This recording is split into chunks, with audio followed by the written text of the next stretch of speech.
Peter Wilhelmus Rome and Hester Van Gelder. Very traditional genealogy book, and one of the first names down there, Catalina married Martin Berry, and they settled here. And that was my connection into history, and it's always been. So this is just a little glimpse into the several families that settled into this area, their background, what they did when they got here, and a little bit of what happened to their families, them and their families immediately after that. So it's kind of pre-settlement, settlement, and post-settlement. And it's just this one little bunch of people.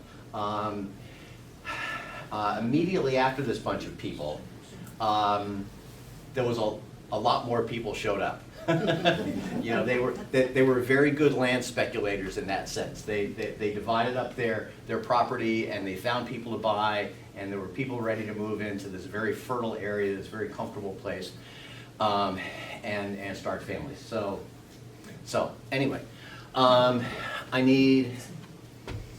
this is not going to be me wandering back and forth here by myself talking about stuff. I need volunteers. I need 2 volunteers to start with.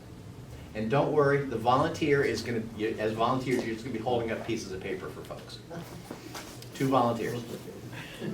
And I will pick. Okay, come on up, Sue. Joanna? Okay. Okay, come on up.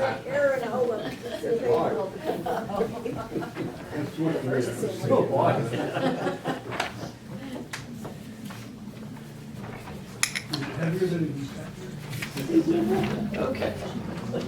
Come on over here. Okay. Sue. Stand here. Hold this piece of paper up.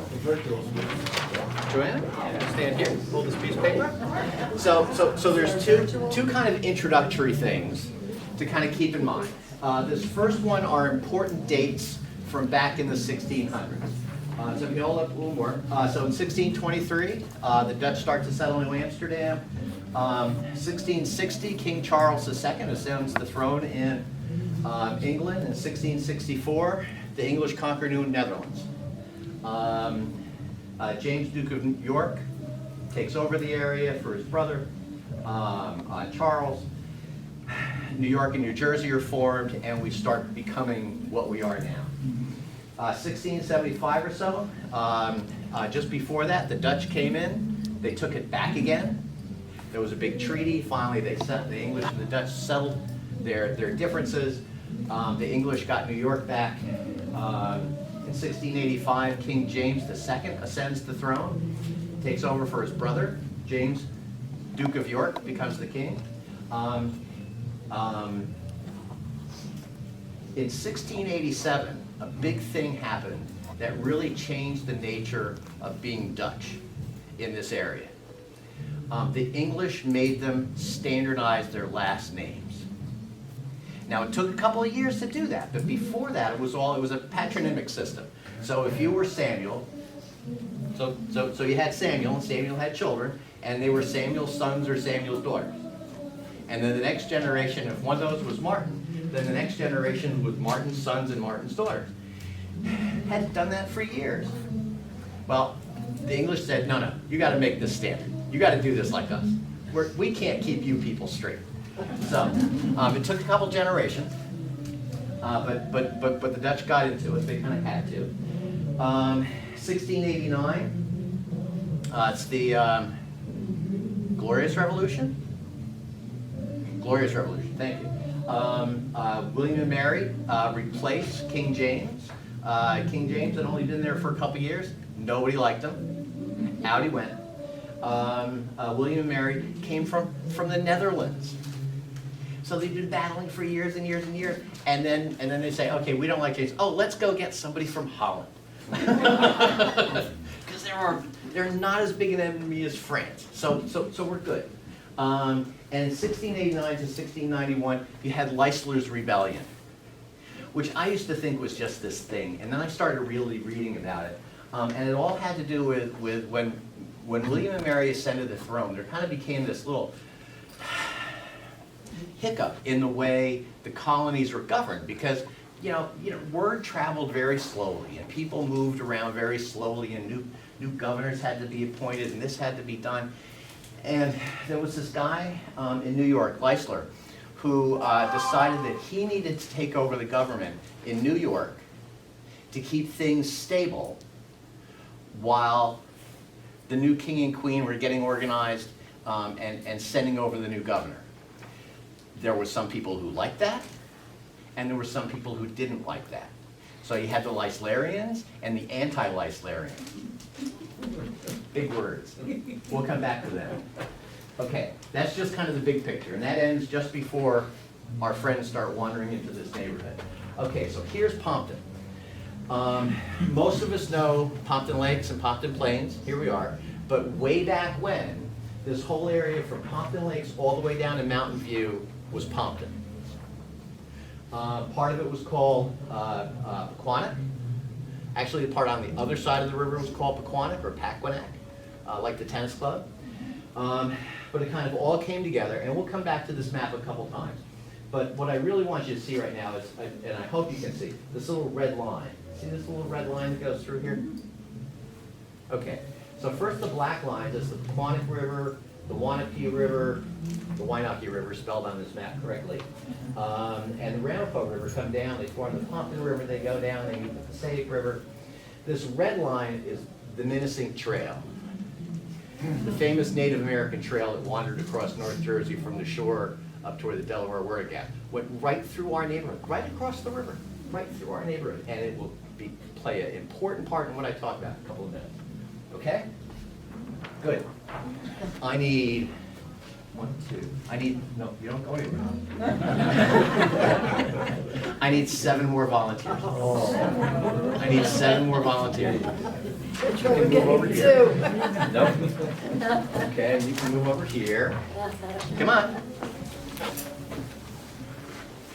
I will pick.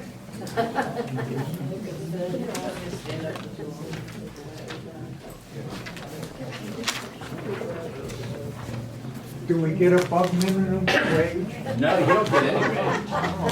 We do. Okay, and you can come and stand here. Hold this behind you.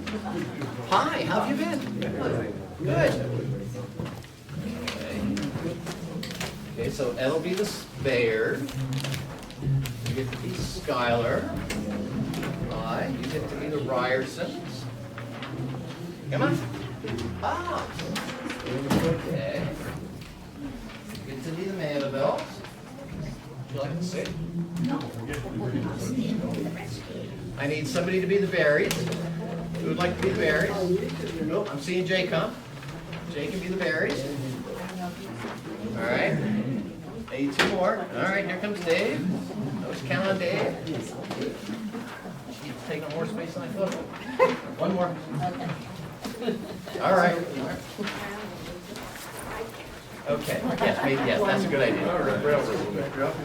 Okay. Which on the end? You guys are in important order, as a matter of fact.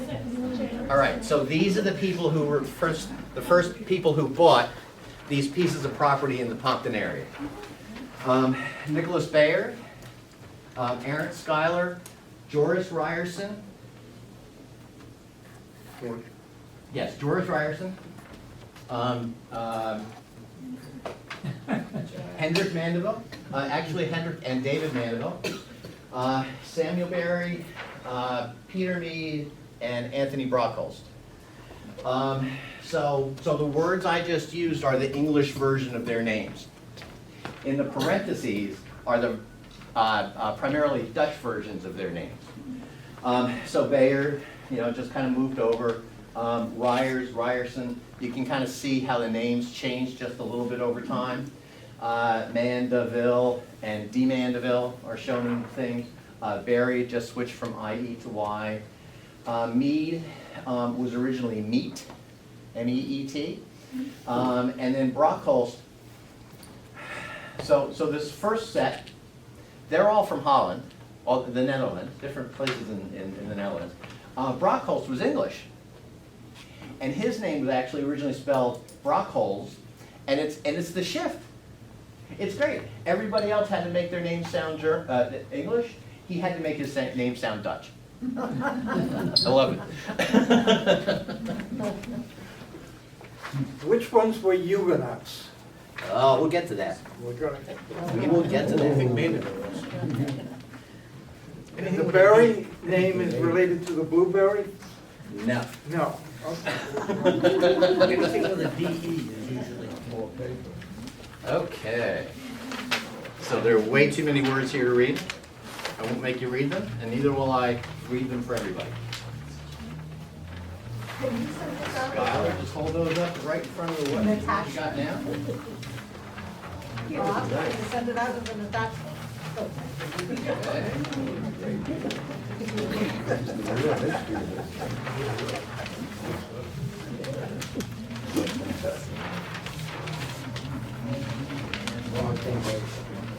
Okay, so they're in a particular order. So Nicholas Brockholst came in 1644 with his mother and his uncle, Peter Stuyvesant. Anybody here know who Peter Stuyvesant is? Right, we all know who Peter Stuyvesant is. To say they were from the patroon class in New York State would be an understatement. Very well connected, very wealthy, very influential family. They were extremely involved in land speculating both in New York and in New Jersey. Very active in that. Aaron Schuyler, descended from Peter Schuyler, who came from New Netherlands over. Aaron was the third son of Peter, Philip. Philip's oldest son was the first mayor of Albany, served on the governor's council, was acting governor several times. The Schuylers were a very important family, but they were based in Albany. So Bayard was in New York City, Schuyler was in Albany. The Ryerson family. The neat thing about the Ryerson family is that so Martin Ryerson and his brother Adrian emigrate over. They settle in Brooklyn. Adrian's family eventually moved out onto Long Island, and they're all over there. But Martin Ryerson marries Annette Joris Rapelier. So her mother and father. Do I have the family right? Yes, these are the right people.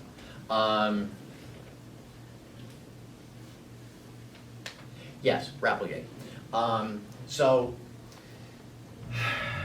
Her mother and father married just before they got on the ship in Amsterdam to come over to the New World in the 1620s, in 1623. Okay? By the time they got here, it was 1624, and Annette's oldest sister, she's the third child, Annette's oldest sister was the first European baby born in New Amsterdam. Is that a cool thing? If you ever read the book, The City at the Island at the Center of the World, they talk a lot about that, and that's them. That's a really cool thing.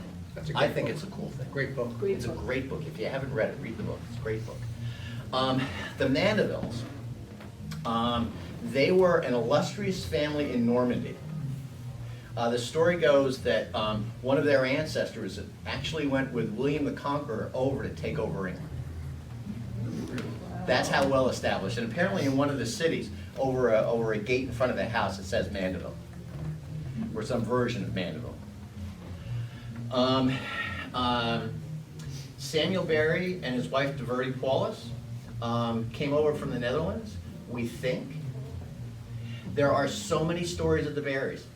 It's a tricky thing. They just kind of get lost in time a little bit.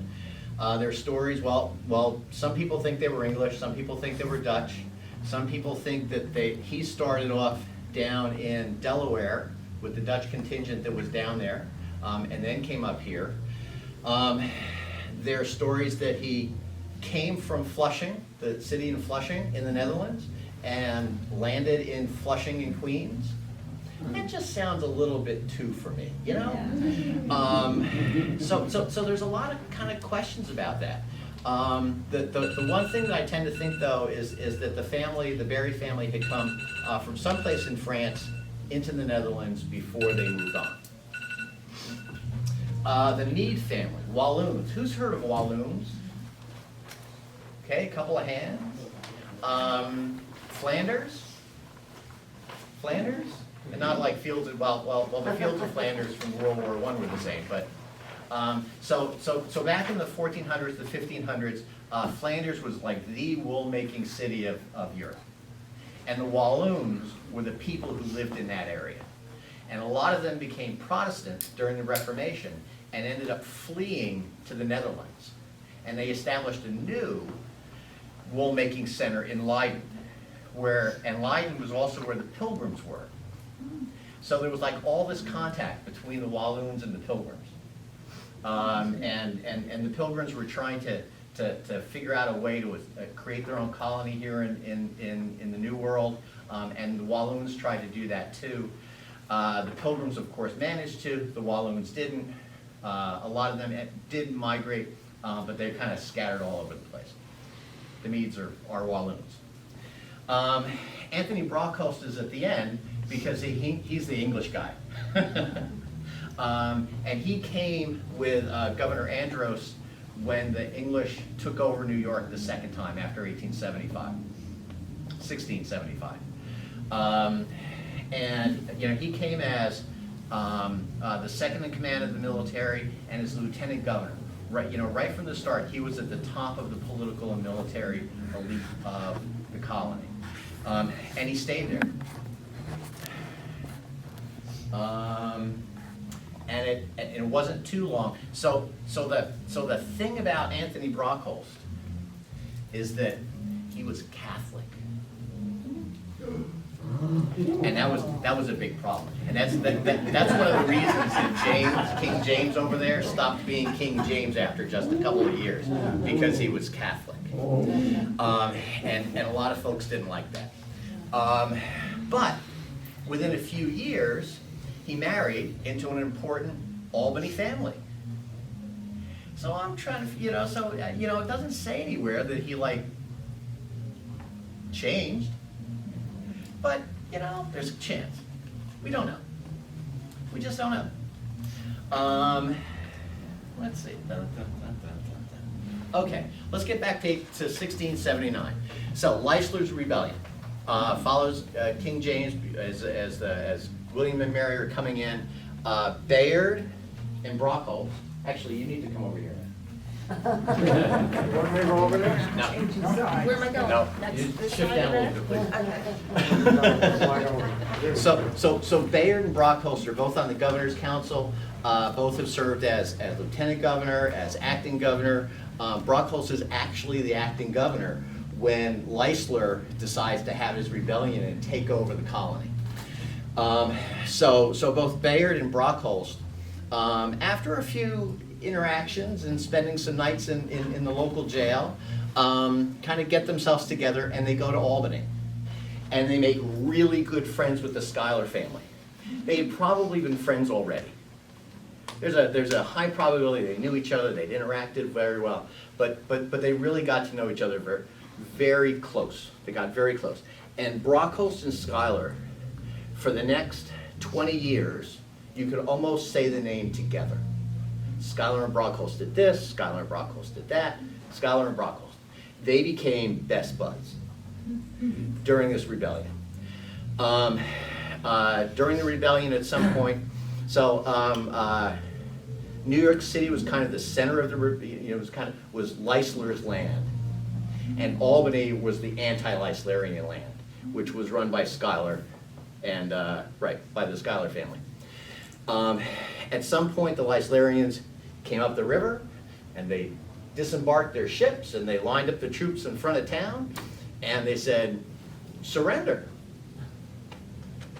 And Brockholst and Peter Schuyler, with a small group of people behind them, one of which is Aaron Schuyler, our Schuyler, came out and they said, No. And, you know, they had their forces up on the wall, and Leisler had his forces down on the beach, and Leisler said, all right. And they got back on the ships and they went down south. In the middle of this, or very shortly after that, the massacre of Schenectady. Has anybody heard of the massacre of Schenectady? Indians. French and Indians, French and Native Americans. So it was one of the first times that the French organized a group of Native Americans to go with them and attack the village of Schenectady. It was a walled compound. Everybody was inside, but they came in the middle of winter, freezing cold night. The guards weren't paying attention. They burst into the town. They killed many people. A whole bunch of the residents fled to Albany. They get to Albany. Everybody in Albany goes, oh my God! And they put a band, and they put two groups of militia, for lack of a better word, together to go and figure out what's going on in Schenectady. Well, one band goes to Schenectady and kind of settles things down there. The French and the Native Americans didn't stay for very long. The other band headed for Quebec.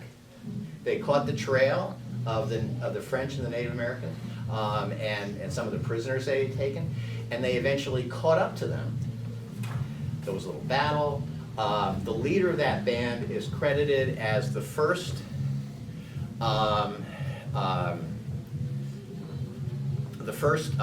New Yorker to kill a French person in a battle between the two, royal colonies.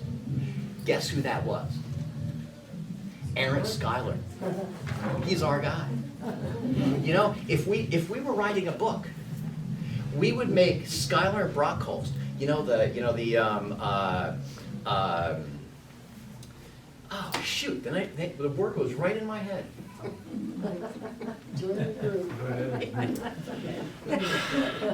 Heroes. They were the heroes, but you kind of swashbuckling soldiers, that are out there and they're being bullies and they're they got their swords and their guns and they're going off and they're doing all the right things and they're just like larger than life people. They must have been neat to know. Anyway, so that's those three, and that's like a little cluster over there. During Leisler's rebellion, we're not sure what these guys were doing. But after that was over, after Leisler was replaced and actually he was tried for treason and hung, there was still a lot of ill feeling between the Leislerians and the anti-Leislerians. Such that, these two parties, such that when, in a few years, when they started to work together to purchase land here, it's my sense that these other four families were also anti-Leislerians, that they were all on the same side. Yes, they were. Okay. One thing. Oh, I know what I forgot to do. Okay, so, I need my cheat sheet. I need my cheat sheet. I need to move everybody around here. All right, the last thing before we exit the pre-settlement period. So, All Mark, right, let's see. Mark. We need Schuyler, step forward just a little bit, and Ryerson, you step forward a little bit. They both came from Amsterdam. Okay, so if you wonder where people came from in the Netherlands, they both came from Amsterdam. Mr. Bayard, can you step forward? He came from Friesland. Now, couple of hundred years later, a lot of the Dutch who migrated from the Netherlands into New Jersey came from Friesland. That's it. where is that located approximately? In the Netherlands? It's in the Netherlands, right? Yeah, that's all I got. But it's That's the northern part of the Yeah. Netherlands? Yep. Okay. Okay, I was afraid somebody was gonna ask that. I did not figure out where in the little tiny place of the Netherlands each of They these have the places big were. horses, the big black horses with the feathers. Okay. Ah, Beautiful black. okay. Mandeville, your turn. Step up. Hold your arm up. Hold your arm up. Okay, You just stand, just let me lean on that arm. okay, all right. Okay, good. The Mandevilles were in Gelderland. And the Meads, here we go, Meads. The Meads were in Leiden. I talked about that a little earlier.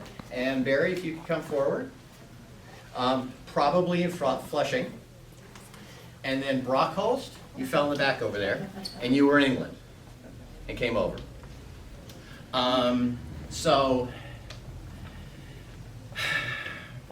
there was some sense of why Bayard and Schuyler and Bayer and Brockholst and Schuyler all got to be good friends, and why they ultimately settled where they did. You guys can step back. These four families, who settled in a different part of the Pompton Patent, were all French originally. And they'd come to the Netherlands a generation or two before they came to New Netherlands. So they kind of had that all in common.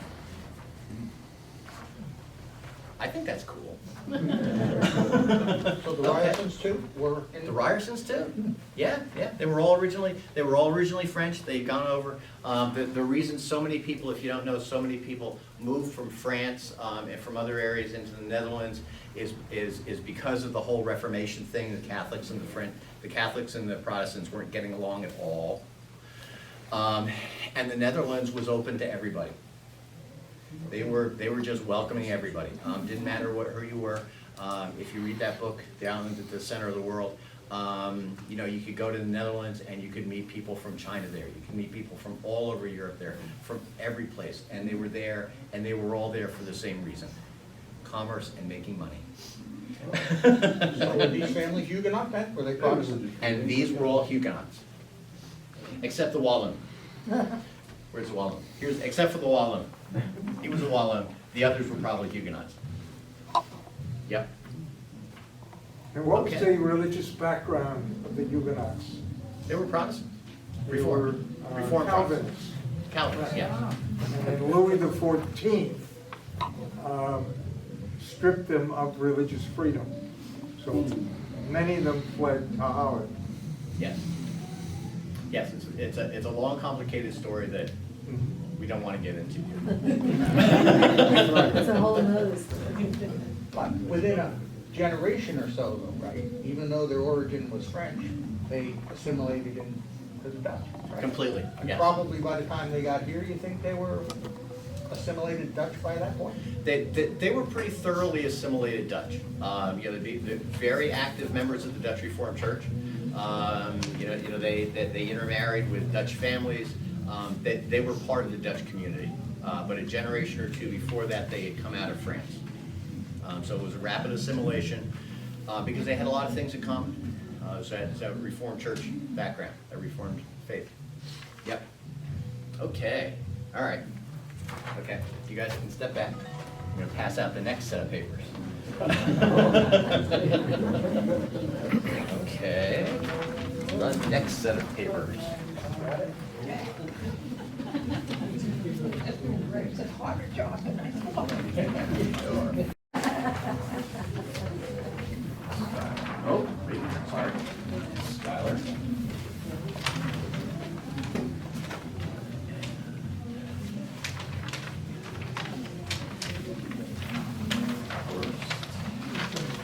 Brockholst. I spelled that wrong. I feel like the kids in school, you want to get them. There. Why could I have the posted purchase contract? Now. Mandeville, Berry, and Mead. Okay.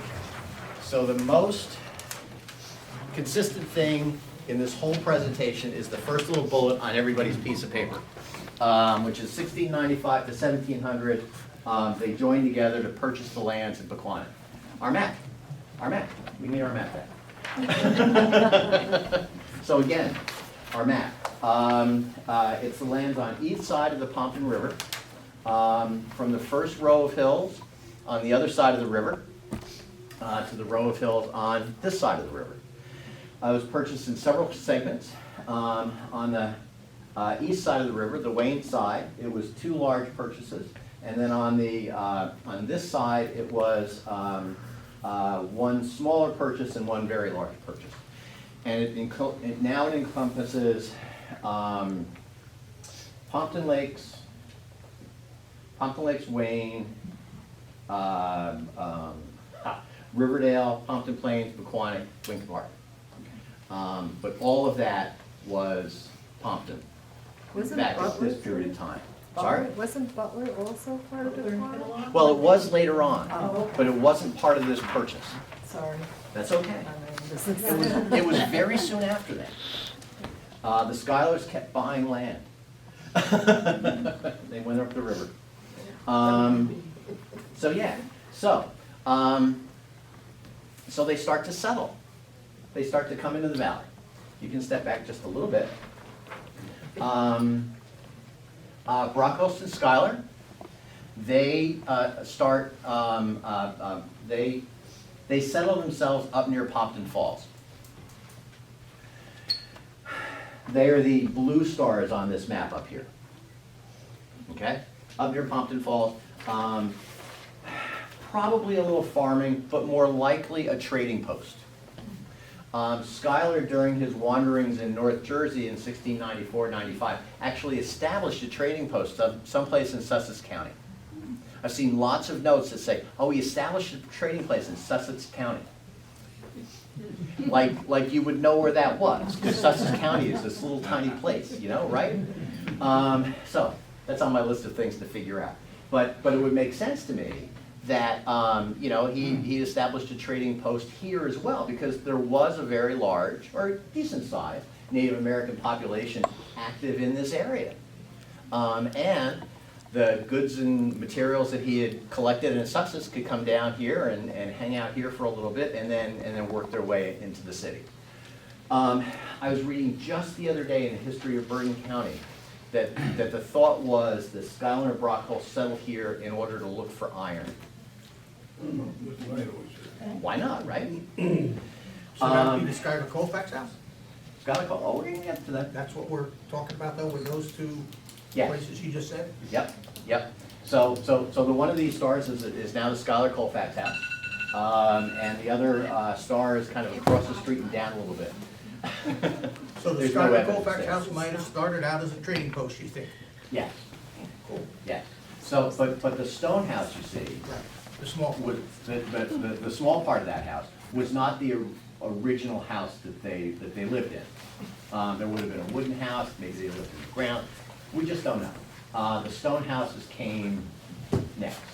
They established themselves and they came next. Now, the important thing about Schuyler and Brockholst, though, is that their families didn't really come with them. Brockholst's family very definitely stayed in New York. There's no question about it. Schuyler's family might have visited a little bit. Certainly his older children came and started working here and living on the living on the farm, so to speak. One of them inherits it after a short time, but the family doesn't relocate here. They relocate someplace else in a minute, I'll mention. The other ones, Ryerson, Mandeville, Berry, and Mead, they all settled down near Mountain View.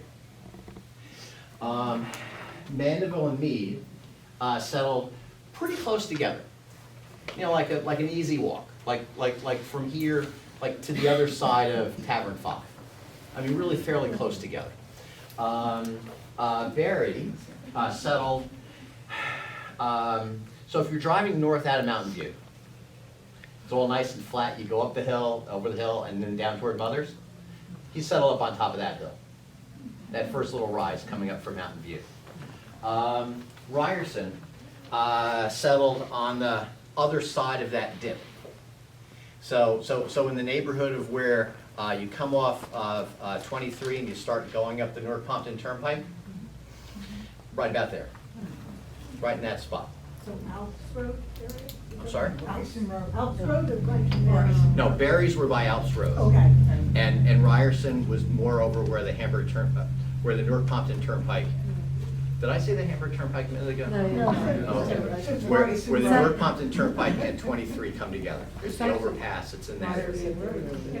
Yeah, it is Ryerson Road. Ryerson Road is there. There's a Ryerson Road Yeah. there? Well, isn't that handy?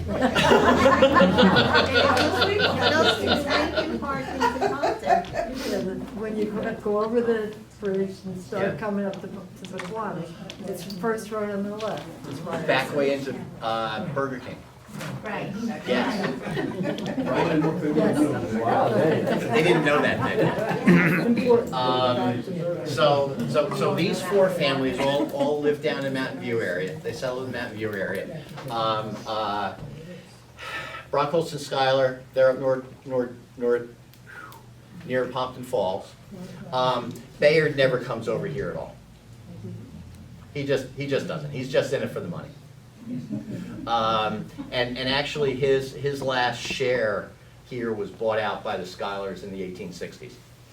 So he just never comes here at all. He's just living off the land. Let's So that's see. where we get Mead's Basin from? Mead's Basin. Yep. It's in my post-settlement slides. What am I missing here? So Mandeville. The Mandevilles, there are two Mandevilles who were involved in the original purchase. Henry Mandeville and David Mandeville. David Mandeville almost immediately sells his share to Joris Ryerson. And David never moves to this area at all either. He actually buys his father's farm, which is kind of in the Chelsea area now in Manhattan. So on this, if you can see, there's a Joris Ryerson, and then down here there's Ryerson, Joris's brother. Ryer, so let me stay with Joris for a minute. So Joris buys the land down there. Joris's wife is, shoot, what's her first name? Excuse me a second. Annette Shouten Dye. Anybody know the Dye name from around here? Yeah, the Dye Mansion. So Joris is actually the stepfather to the Dye children, who eventually settle in Lower Wayne and in Preakness and build the Dye Mansion. And one of the things Joris does, he continues. You know, he bought David Mandeville's piece of land, share of that. Well, he started buying property in Preakness, and he brought property in what's now Hawthorne, Wagaraw, as it was called back then.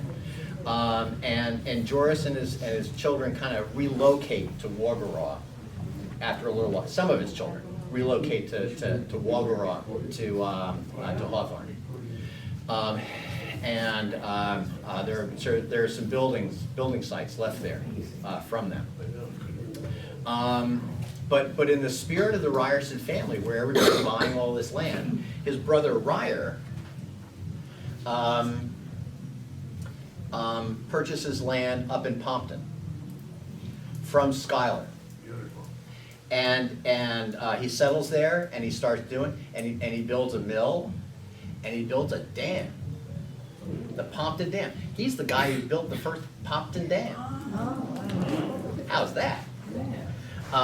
So they're looking for iron. They're building mills. They're making a dam. They're establishing Pompton Lakes as a manufacturing center, as an industrial center.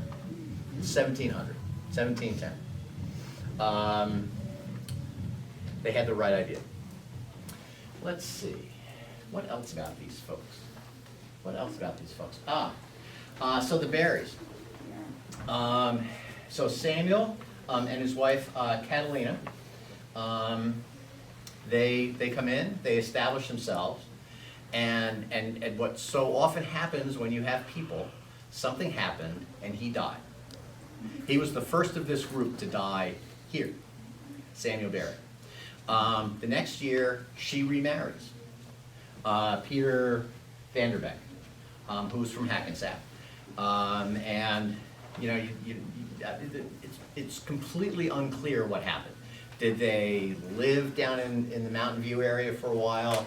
Did they live in Hackensack? She had 6 children at this point. But whatever happens in the meantime, by 1710, he purchases land from Schuyler on this side of the river, because they were all involved in the purchases of land on the other side of the river. Schuyler really was the one who had the land on this side. He and some other folks, Paulus Vanderbeck and some other folks, purchased land on this side of the river, and he very quickly relocates the family into the plains. So he's really the first person to bring his family into this area. And their oldest son, Martin, is the one who married Maria Rome and built the Martin Berry house. And Paulus and Catalina lived just a little ways north of where the Martin Berry house is. And we have a description from one of the ministers of the Reformed Church when the manse was up here on the turnpike, that the house was about a quarter of a mile southeast of where that house was, which puts it someplace along Garden Place, right over here. Long gone. Long gone. Yes. Just to try to follow that. So Vanderbeck marries Berry's widow, Yes. but along with them come the Berry children. Yes. And it's Vanderbeck that brings the family here with the Berry children. Correct. And then Martin is one of those children who builds Martin. Correct. Gotcha. Correct. Now, they continued having children. So by the time that Catalina and Paulus were done, they had like 12 children, and he had a couple from before that. But from their union, they only had daughters. And when you look at the list of the people they married, you see DeBow, and you see Rome, and you see other families that are very clearly that next generation, that next line of new families that have populated the area. So you know, and that's very consistent through this. They just moved everywhere. Intermarried. Now, what have I missed here? Oh, Mead. Important thing about the Meads. So they all move. You know, he moves in about by 1700 with everybody else down in Mountain View. His wife passes in 1702, like Samuel Berry did. Mead builds his house down there and puts a big stone on it that says 1706. That house still exists. It's over in Wayne. They moved it. It was originally literally in the middle of what is now Route 23. All those lanes.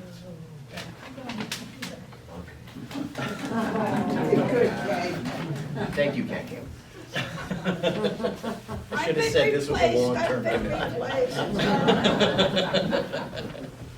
Okay. So in the 1970s, the Mead Van Dyne house was moved from where they were putting in the new lanes for Route 23. It's up behind the behind the Burdan. Yes, the Burdan house. Van Riper Hopper House. I'm sorry, too many names. Van Riper Hopper House on Burdan Avenue. Yep.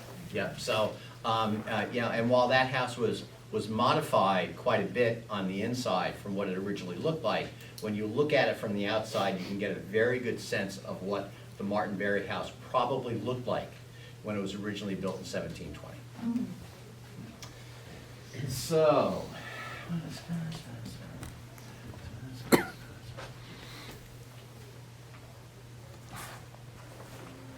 That's good, I think, for now. Yeah. Okay.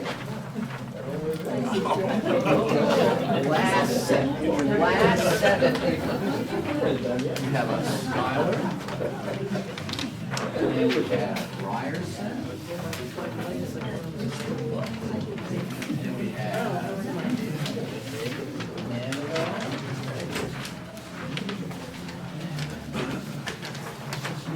Very and Mead. Okay. So, the first thing here is that Mr. Bayard put down all his papers because he didn't actually have anything else to do. He was also called arthritis. And it's arthritis. He was pretty much done. He purchased the ground and he did what he needed to do. His son Samuel kind of brought some land too, but he sold that later on. They never really get here, so I never got to a post-settlement piece for him. But from a post-settlement point of view, the Bayards remain very influential and important in New York and then in national politics. The family dispersed a little bit. Some of them went to Georgia, some went to Maryland. The ones who went to Delaware did very well for themselves, and actually 6 generations of Bayards served in the U.S. Senate between 1789 and 1929. They were prominent leaders of the Jacksonian Democrats.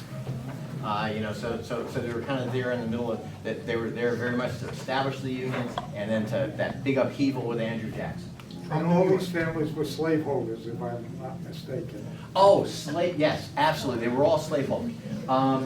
The Bayard family, actually, they had 3 sources of income in the 16 and 1700s. One was land speculation, one was importing and refining and then selling sugar, and the third was the slave trade. And there is lots of documentation about Bayard complaining about ships being lost that were bringing his valuable slave cargo to New Amsterdam to be sold. So, rich for the wrong reasons. Anyway, Brockholst didn't get a post piece here because he kind of like retired after the whole Leislerian thing. He was fed up. He needed a quiet place to hang out. So he built his, he bought some land here. He built his house. He probably spent a fair amount of time here. He died here in 1723. But his family, right? I said his family never came here. His family was really busy in the upper echelons of New York and New Jersey society. His daughter married well, and then his granddaughter married even better because she was the wife of New Jersey's first governor, Livingston. So, that's a pretty cool thing, our little neighborhood here. There's this guy down Liberty Hall and Elizabeth and running the state. His grandfather was, buried over here. So, but they're kind of done now. Sorry, thank you. You don't have to leave yet. Oh, wait. I'm sorry. I gotta move this for a second. No. No. We're good. Hang on. No, you can stay here. So Schuyler, he's here for a little while, but he's not done investing and he's not done looking for mineral wealth in New Jersey. He buys an already established estate in an area called New Barbados Neck, which is now Kearney and Lyndhurst and North Arlington, that kind of an area, and discovers copper on his property. And they send it to England and comes back, and it's super high quality copper. So they get immediately into the copper mining business. It's very successful. He becomes enormously wealthy. His family does very well. His son, who takes over the business, is later credited with bringing over and then assembling, this is the key phrase, the first working steam engine in North America in order to pump the water out of the mine, because the water was getting in the way. So they could keep mining. Aaron's descendants, his granddaughter, his son, Philip, takes over ownership of the property here, and really kind of establishes the Schuyler family in this neighborhood. Philip Schuyler's granddaughter, Hester Schuyler, is the one who marries William Colfax, who was in Washington's Guard, which makes it the Schuyler-Colfax house. One of their descendants is later the 17th Vice President of the U.S., Schuyler Colfax, creative name. He was Grant's first Vice President. In this area, you had Dr. William Colfax. If you read anything about the late 19th, early 20th century and people taking care of each other in this area, William Colfax is a big name in that. And then his daughter Jane, who was the last Colfax to live in the house, she was the first female OBGYN who practiced at St. Joseph's Hospital. And she was a very important physician in this area for many years. There's the Schuyler Colfax house in Wayne. You can go look at it. Up in Albany, there's the Schuyler Mansion, which is available. You can go and view it in the tour. And there's also a place called Schuyler Flats Cultural Park, and both of those are related to the Schuyler family that lived in and stayed in the Albany area. So there's still some evidence with that. There is some hope for the Schuyler Colfax house. The Passaic County Historical Society has taken over control of it from, like it was a Wayne, the Township of Wayne Historical Society. Oh, Now it's okay. under the control of the Passaic County Historical Society. And the word is that they are gonna, fix it up. It had a bad mold problem. That's why it's been closed for so long. Oh. And they are gonna put some money into it and hopefully get it open. But that's a good sign. Yeah, that is a very good sign. That's a good sign. That would be an important thing for us around. So Next to it, you've got the cemetery for members of the family. The cemetery, I forgot about the cemetery that's next door. Yeah. is it true then that that old section of the Schuyler Colfax house Uh-huh. really is the oldest building in North Jersey? In our area? Well, The Mead house has this big stone on it that says 1706. And the Schuyler house has family tradition that says it was built before 1700. Find it out. Because I don't know. we have the red house at Ringwood Manor that we're stabilizing. Uh-huh. And their literature says that the red house, which is a worker's house that was falling down, that's now going to be stabilized, that's the second oldest building in North Jersey, in our area, with the Schuyler Colfax as being the oldest. Huh. That's what their literature says. Ringwood Okay. Manor. We need a cage match to kind of settle that.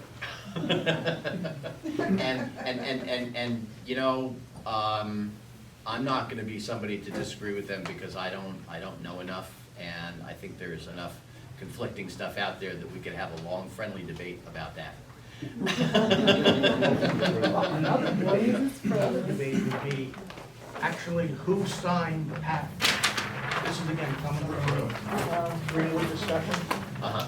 Now, they're under the assumption that it was Brockholst and Schuyler that really were the original patentees. Because Brockholst had the political connections, being a politician, and Schuyler had the Native American connections, and you had to buy from both. You had to get a release from the Native Americans before you could go to the proprietors, You needed three, actually, okay? because they needed to go to both the East Jersey proprietors and the West Jersey proprietors. And they divided up the tasks. Schuyler was primarily responsible for making the arrangements with the local Native Americans. Brockholst had a lot of when he was lieutenant governor and acting governor, had a lot of unpleasant political contacts with the New Jersey with the East Jersey proprietors and the New Jersey governor. So Brockholst, as I understand, ended up getting the task of going to West Jersey to negotiate the buy, while Bayard took care of East Jersey. And did the other families that we're talking about then purchase it or make an agreement with Schuyler and Brockholst? Or were they, the other families, in it from the very You beginning? know, I thought one of the patents exists with all the signatures in New Jersey Historical Society or whatever. That they were all. It's not lost, so we could go and check. Because I haven't been able to Yeah. figure that out. Within the past 6 months, I located what collection it was in. And that said that they were all. Well, no, I didn't read it, but it's there to be checked. Oh, okay. And that could settle the argument. From all the sources I've looked at, Schuyler was the one who had the vision to collect a group of people to buy land here. And he found money, and he found folks who had money and wanted to live here. And he put that group together. What order the lands were purchased in and who actually went and did the deal and signed the paper, I think that's an interesting piece of it, but from what I've looked at and from what I've been able to determine, they were all in it right together from the start. Yeah. Because this group showed up, the ink was dry, they kind of got their goods and stuff together and they moved. They were ready. There was a group in 1694 that got together to purchase lands in this area, but they weren't successful. And in reading one time, some of these names were part of that group. Oh, were they? Yeah, so I have to try to recapture that. But it was fascinating that someone tried a year before and were unsuccessful. Right. And I don't think Schuyler was part of it. But, Yeah. the other thing I just wanted to mention is Philip Schuyler, the most recent, still owned part of the Schuyler property, which is Cedar Crest today. And there's a threshing mill there until the late 1800s, early 1900s, where they threshed the grain. Then they took it down to Powderhorn Mill to milling. But and we do have a photograph of the barn and before Route 23 was built. But it was up on the Rye site, so the road going in up to Cedar Crest. It was right there. Yeah. All of these families except Brockholst and Bayard left evidence in this whole area scattered all over for all of us to find and little pieces to put together. But they all come back to this group. I have a trivia nugget for you. Oh, Bob has a question. Yes. I was going to make a statement. Okay. So in 1783, Stephen Van Rensselaer III married to Schuyler up in the Albany area, and then Okay. founded Rensselaer Polytechnic. Oh. It's a QED. Because he was the only successful patroon. And for those who are interested, Dr. Jane Colfax, the first female OB/GYN at St. Joseph's Hospital. Nicole Museum in Kinnelon has a room set up as an operating theater that is populated by a bunch of the stuff she used to own and which was gifted to them. Really? Yeah, as of about 5 years ago. I'm sure it's still there though. And many of you know her daughter from town, Yeah. Jane Colfax, the former dentist. Marty, I taught up in Oakland, and there are many of these families up in the Oakland area. Yes. And the oldest Reformed church in the area is the Ponds, 1710. Yes. Yeah, Yes, all of these folks would have gone up to Ponds to go to church. yeah. Yep. It makes sense that Schuyler was the driving force because he's the one that made the trip originally, right, to Madison. Yes. So that kind of starts it all right there when he comes through along the Pequannock and sees the area, which gets him going. He follows the menacing trail, comes to this area. They did very well. They built that nice house. They expanded the house. They expanded the house again. They have families that spread all over the place.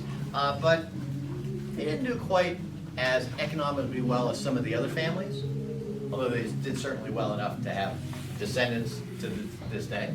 The Mead family, very strong, of course, in the Mountain View area. When the canal was put through, the basin that was there is known as Mead's Basin. The whole area became Mead's Basin.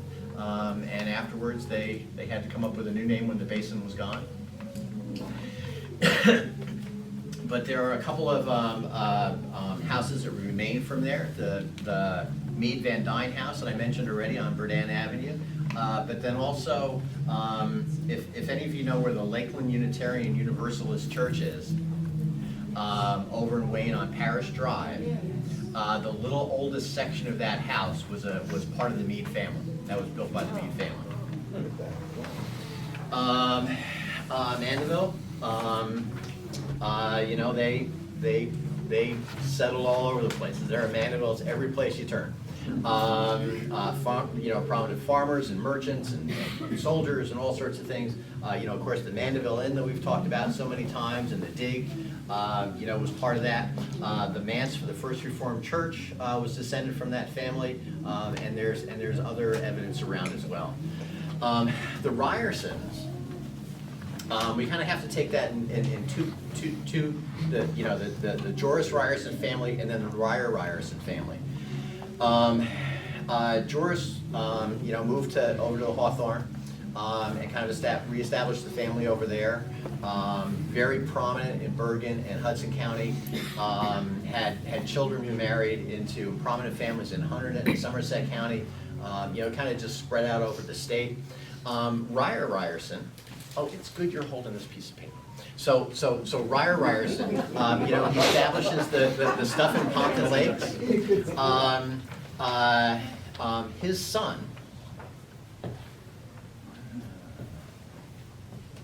no, wait a second. His grandson. Oh, I skipped I skipped a generation. I'm sorry, I skipped a generation in here. So Ryerson's oldest son marries Martin and Maria Berry's oldest daughter, and their son is the Martin I. Ryerson, who eventually purchases Ringwood Manor, the Ringwood Ironworks. And Bump? Yes. Well, he probably had the Pompton Ironworks already. So during the Revolution, he operates the Yellow Tavern in Pompton Lakes. As a young man, he's in his early 20s when he's doing that. After that, he kind of goes back to the family home, expands the ironworks, develops some capital. When the Ringwood becomes available for purchase, he purchases it and turns it into eventually, you know, Ringwood State Park. In a long way around. Is John his father or his son? Because that's the ledger I have is from that Martin Ryerson. Probably his son. His son, okay. Yeah, right, because. It mentions the ironworks, and the earliest entry in there is 1695. It mentions something about the ironworks. We have to digitize. We got it. I would need to look and hear more about that. Yeah. Because the Ryerson was the first one to really start doing milling and probably some ironwork here by the Pompton Falls. Within what I know, further up into Ringwood, I'm not familiar with that. I just don't. Yeah, we have to get together and piece that timeline, because the back Yeah. part of the book was used for the Ringwood Iron Mine, and then the bulk of it is Patterson Landing with John and Martin Ryerson transactions. Okay. That's all early 1700s. Huh. Well, we'll have to look at that. Yeah. Yes. Because it's got all these people who were customers buying the merchandise from him. All the names in town are in there. Yep. And then the grandson, Martin I, the grandson, buys Bloomingdale, the area of Bloomingdale, and makes a giant farm and starts the forge, has 2 mills on the Pequannock River, and that's the grandson of the Ringwood Martin. Yep. And the Ryerson iron industry and fortune just keeps expanding, and They very oftentimes- successful family. They oftentimes refer to Bloomingdale as Ryerson's, or Ryerson's Plantation. I think it's interesting to note too that, Probably as rightly as they should. it's interesting to note too that in the Newark Pompton Turnpike house, there's still Ryersons in that house today, 9th generation. Wow. Really? Yeah, 140, it's actually 144 Newark Pompton Turnpike. No, it the one that I Wayne or have here Pequannock? is that new animal hospital, Okay. All which right, is well, right on the turnpike just past yeah, Ryerson so Road. there's Ryerson School back Right. there, if you know that. So that was on the Ryerson property. They sold some of that property for the school, Uh-huh. but the house, the main house is still there. And there's Right. still Ryersons in it. Really? Yeah. Cool. Why don't you Isn't invite that them? cool? That's the greatest thing.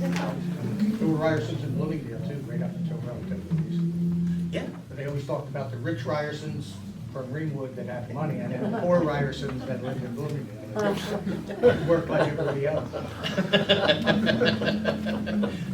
Not everybody did well. So the Schuyler Colfax here, who was the vice president, I was reading a little bit of his biography. He was born in New York, and after his father died when he was young, he and his mother were on the edge of destitute. And they were both working at a hotel and doing some things, and she found somebody in Indiana to marry, so they moved to Indiana, and then he made his fortune. You know, he was able to build himself up, through newspapers and become prominent. But If McKinley hadn't adopted, Whatever those sites are. he would have been president. no, you're thinking of Garrett Hobart. Oh, Sorry. sorry. It's okay. Let's see. Another could have been. So who was he vice president under, Grant? Great. Okay. So, but Grant did dump him in his second term, Yes. pick somebody else. Yes, he did just do the one term. So, what have I missed? So with the Berries, you have the Berry House, you have Ringwood Manor, along with the Ryersons, and actually on Sunset Road, behind the Presbyterian Church, is the Peter Rome House. The Romes came to this area because of the Berries; they were very closely related, and that's kind of a remnant of the Berry family as well, I feel. Now, is that Rome, R-O-O-M-E? Yes. Because up in Bloomingdale, we always called him Rumi. But whatever. Well, you can't get everything It's right. all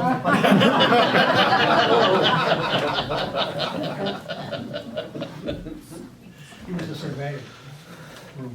Yeah. Marty, you did. Yes. Terrific job. Yeah, really. This part of the history of our community area, I think is one of the most difficult to kind of get straightened out. And very good. It's been a lot to put together, labor of love. Ask Karen.